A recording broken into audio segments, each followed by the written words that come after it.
অনুশীলনী R.1 class 9 অনুশীলনী R.1 question number 10 এক নম্বৰত দিয়া আছে কিতাপত চোৱা যে কি দিয়া আছে √3 - √2 হোল স্কয়াৰ হয় নহয় ৰুট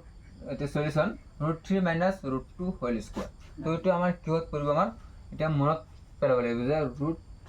- √2 মানে কি a - b হোল স্কয়ার এনেকুৱা তেলত হ'ব চাগে পৰিব তে a - b হোল স্কয়াৰ এটো সূত্ৰটো কৰিছে এতিয়া এটো সূত্ৰ কৰিছে যেহেতু আমি এটো সূত্ৰটো এপ্লাই কৰিম ধৰি লোৱা √3 ইয়া বুলি ধৰিম আৰু মাইনাস আছে মাইনাস √2 b বুলি ধৰিম তো এটো হে same a - b whole square আছে হোল স্কয়াৰ এনেকৈ বহাইছো তে এটো সূত্ৰটো আমাৰ কি আছিল a square plus 2a b minus b whole square এটো আছিল হয় না নহয় এটা চোৱা এটো সূত্ৰটো আমি এপ্লাই কৰিম a স্কয়াৰ মানে কি ইয়াত a স্কয়াৰ a মানে কোনটো ধৰিছো √3 ধৰিছো হয় না নহয় √3 a square plus a plus 2 a হয় না নহয় a কি ধৰিছিল √3 আৰু b √2 মাইনাস মাইনাস মাইনাস দিছো b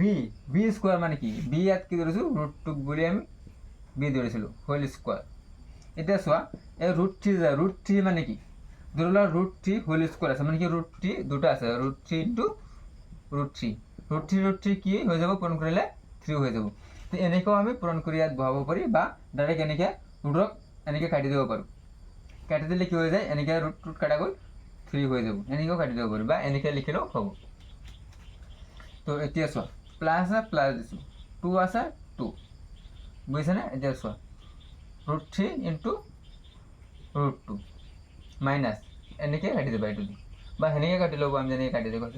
2 হৈ যাব এতিয়া চোৱা 2 3 কিমান হৈ যাব 5 হৈ যাব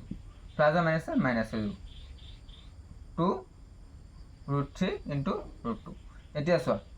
5 মাইনাস 2 তে এটুক আমি এনেকৈ লিখিব পাৰো না √3 * 2 এনেকৈ লিখিব পাৰো না মানে √2 আছে সেইকাৰণে √2 দিছো এতিয়া চোৱা 5 মাইনাস 2